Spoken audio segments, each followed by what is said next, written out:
Uno de los más grandes fraudes perpetrados en la historia es la creación del judaísmo rabínico. Los antimisioneros y los supuestos maestros de la Tanaj, la Biblia hebrea, han tratado de persuadir a los ingenuos, engañándolos, tratándoles de convencer de que esta religión es supuestamente la misma del judaísmo primitivo o del Segundo Templo.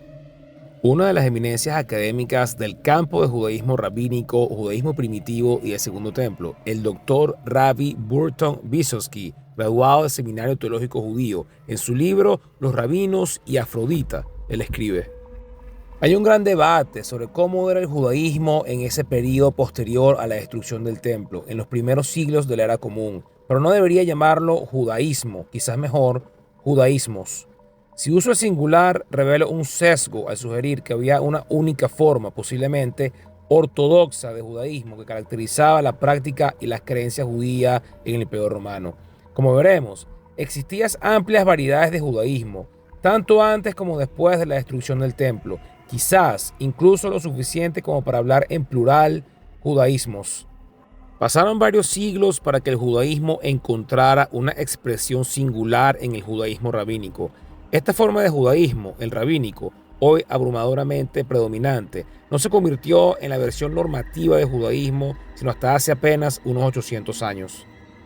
En este libro demostraré que el judaísmo tuvo una evolución cuando el culto del templo israelita llegó a su fin. Ese culto fue reemplazado por el judaísmo, que, en última instancia, fue una religión moldeada y definida por los rabinos, quienes a su vez eran habitantes bien adaptados al mundo romano.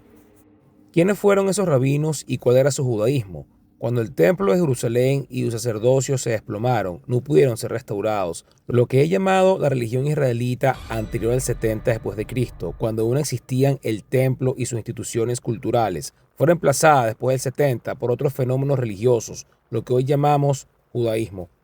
Yo repito una y otra vez en este libro que los rabinos eran unos helenistas grecorromanos, y también debo revelar que los rabinos de Babilonia ciertamente heredaron aspectos del helenismo de sus predecesores, aunque vivían en el imperio sasánida persa, donde también adoptaron la cultura dominante del zoroastrismo.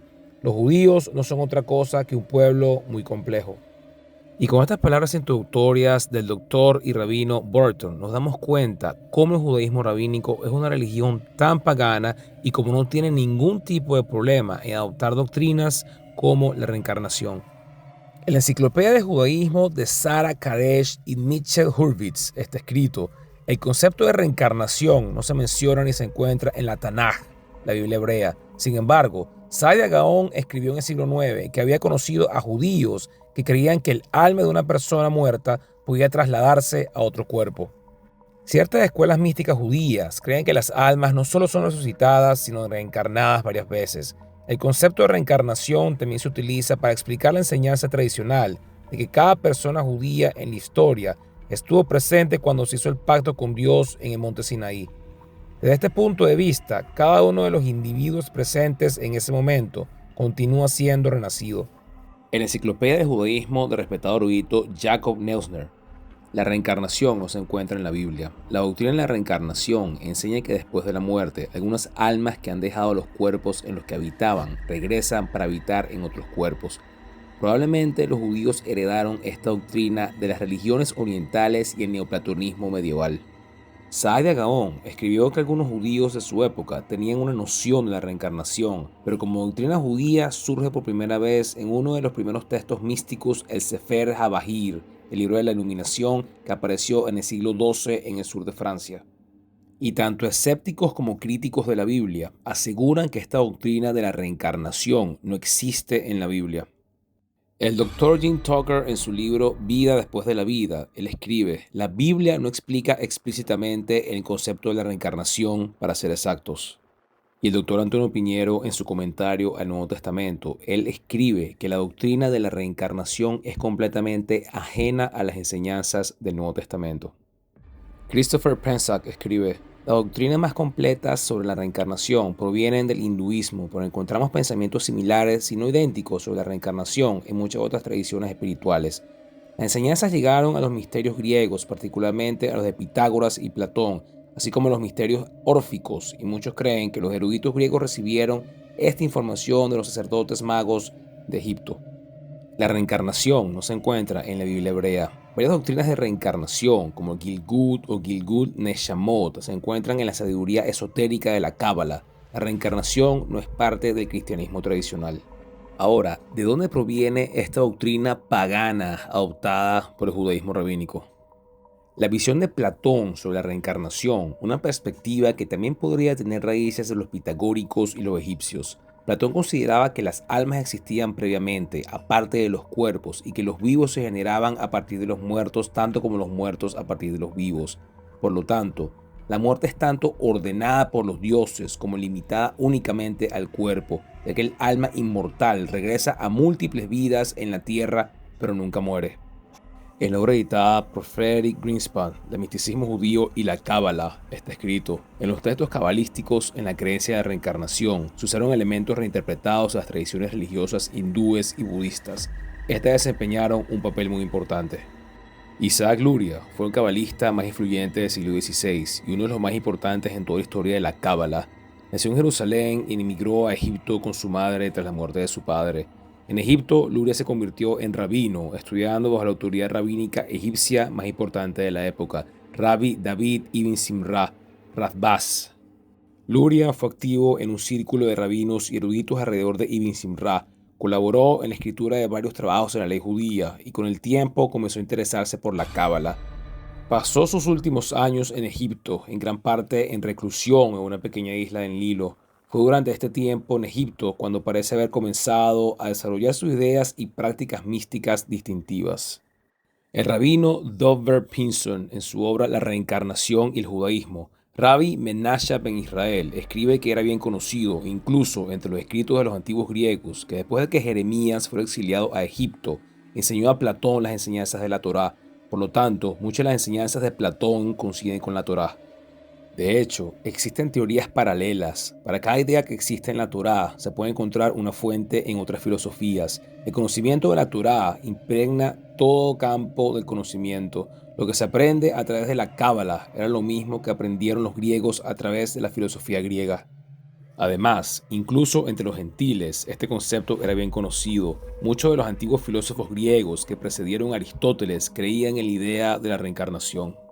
Rabbi Joseph Ergas dijo: la filosofía griega es pura. Como bien lo explica Rabbi Menahem Recanati, esto significa que muchos de los filósofos griegos anteriores a Aristóteles tenían ideas muy similares a la de la Torá. Además, muchas de las teorías de Aristóteles son similares a la de la Torá. Una leyenda dice que recibió estas enseñanzas de fuentes judías. Sin embargo, la enciclopedia judía nos dice algo diferente. Esta doctrina fue ajena al judaísmo hasta aproximadamente el siglo VIII, cuando bajo la influencia de los místicos mahometanos fue adoptada por los caraítas y otros disidentes judíos. Se menciona por primera vez en la literatura judía por Sadia, que protestó contra esta creencia. La doctrina contaba con tan pocos adeptos entre los judíos que, con excepción a Abraham ibn Daud, ningún filósofo judío hasta Asdai Crescas consideró siquiera necesario refutarla. Solo con la difusión de la Cábala empezó a echar raíces en el judaísmo y luego ganó adeptos incluso entre hombres poco inclinados al misticismo. Aunque la Cábala la elevó a rango de dogma, la doctrina de la metempsicosis encontró todavía una gran oposición entre los líderes del judaísmo de los siglos XIV y XV. Jedaya Bedersi elogia a los filósofos como haberse opuesto a esta creencia. Asdai Crescas y después de él su discípulo Joseph Albo atacaron esta creencia por motivos filosóficos, considerándola una superstición pagana, opuesta al espíritu del judaísmo. Sin embargo, la oposición cesó gradualmente y la creencia comenzó a ser compartida incluso por hombres que estaban imbuidos de la filosofía aristotélica. Y un ejemplo de esta doctrina pagana creada por el judaísmo rabínico lo encontramos en Otzar Midrashim. La historia dice: dos discípulos del círculo de Shimon Bar Yochai fueron a otra ciudad. Allí fueron invitados a la casa de un hombre, pero su hijo se negó a unirse a ellos. El niño dijo que los rabinos aún no habían recitado la oración del Shema ese día.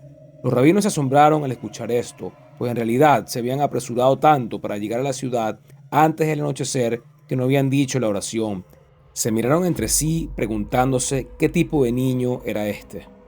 Los rabinos recitaron la oración y luego el niño se unió a ellos. Cada vez que hablaba se revelaban misterios desde lo alto. Los rabinos comenzaron a sentir que estaban en presencia de un ángel. Le preguntaron al niño cómo era posible que estuviera tan familiarizado con tales misterios, y él les dijo que su alma era el alma del rabino Gadiel. El santo, bendito sea él, dejó que el rabino Gadiel renaciera en esa familia con todo su conocimiento. Después de eso, los rabinos se dirigieron al niño como rabino Gadiel y le mostraron el gran honor que merecía como uno de los más grandes sabios. También estudiaron a sus pies, y cuando regresaron ante el rabino Shimon Bar Yochai, le contaron la maravillosa historia del rabino Gadiel, el niño.